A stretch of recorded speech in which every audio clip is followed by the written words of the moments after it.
അനിൽ വിളയിൽ നോക്കൂ, SIT അന്വേഷണം ഉണ്ണികൃഷ്ണൻ പോറ്റിയെ അദ്ദേഹത്തിൻ്റെ അടുത്തു നിൽക്കുന്നവരെ മാത്രം ചുറ്റിപ്പറ്റി അങ്ങനെ പോവുകയായിരുന്നു. നമ്മൾ കഴിഞ്ഞ ദിവസം ആ വാർത്ത നൽകിയിരുന്നതാണ്.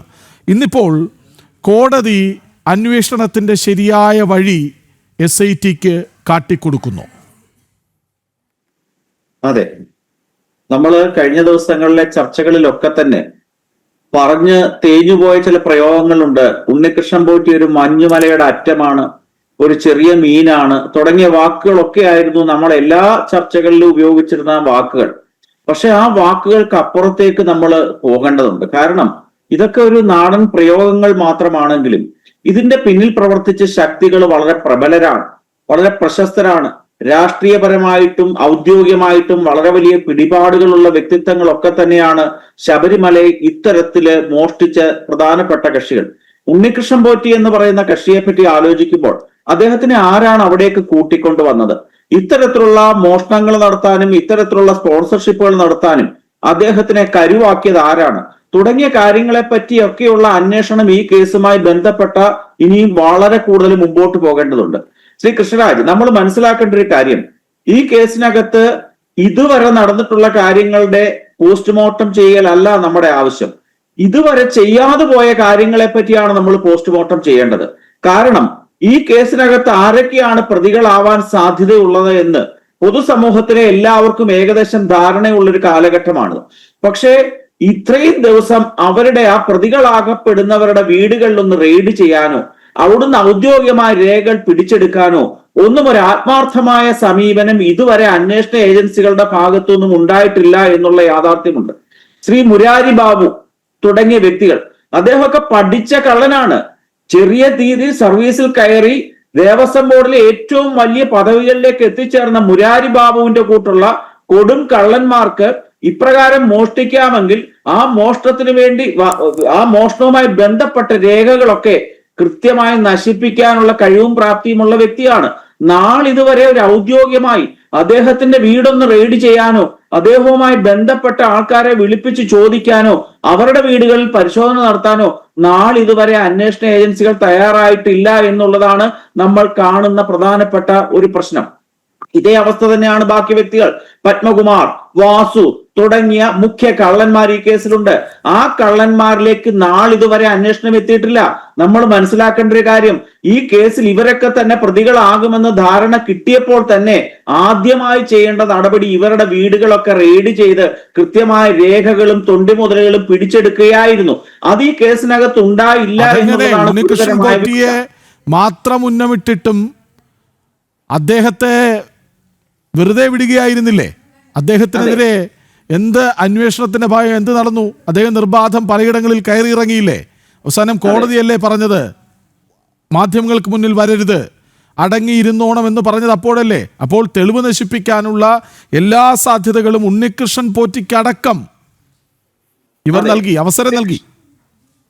ഉണ്ണികൃഷ്ണൻ പോറ്റിയെ സ്പെഷ്യൽ ഇൻവെസ്റ്റിഗേഷൻ ടീം ആദ്യം ഒരു 3 ദിവസം ദേവസ്വം ബോർഡിന്റെ ആസ്ഥാനത്തിരുത്തി കേസ് കാര്യങ്ങൾ എപ്രകാരം ഭാവിയിൽ ഈ പ്രബലന്മാരിലേക്ക് എത്തരുതെന്ന് പഠിപ്പിച്ചു എന്നുള്ളത് പൊതുസമൂഹം മനസ്സിലാക്കിയ കാര്യമാണ്. അതിനുശേഷം 3-4 ദിവസം ഇദ്ദേഹത്തിനെ പുറത്തിറക്കി വിട്ടു. ഇദ്ദേഹത്തിന് കൃത്യമായിട്ട് നിയമോപദേശം തേടാനും. അതുപോലെ തന്നെ കൃഷ്ണരാജ്, നമ്മൾ മനസ്സിലാക്കേണ്ട ഒരു കാര്യമുണ്ട്. കഴിഞ്ഞ ദിവസം ജനം TV പുറത്തുവിട്ട ഒരു വാർത്തയുണ്ട്.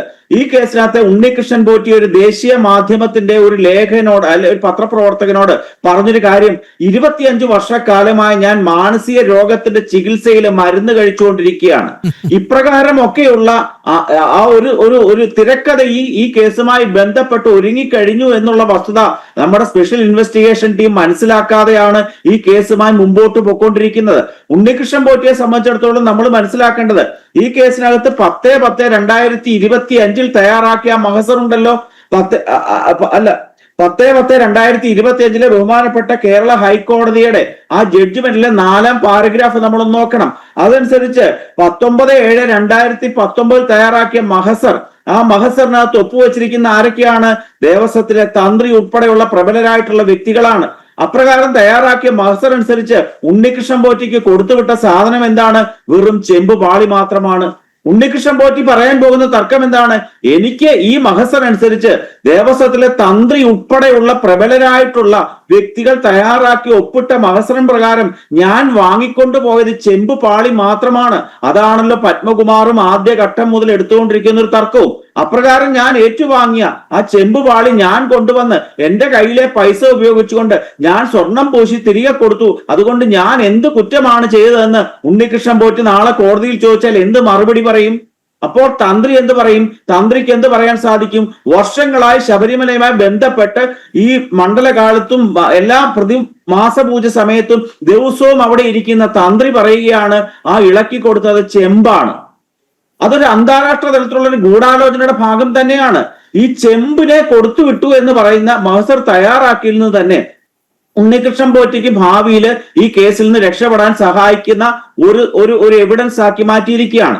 നമ്മൾ മനസ്സിലാക്കേണ്ടത് ഈ കേസുമായി ബന്ധപ്പെട്ട് നാളിതുവരെ ഒരു ഒറ്റ മെറ്റീരിയൽ ഒബ്ജക്റ്റ് പോലും ഇതുവരെ റിക്കവർ ചെയ്തെടുത്തിട്ടില്ല.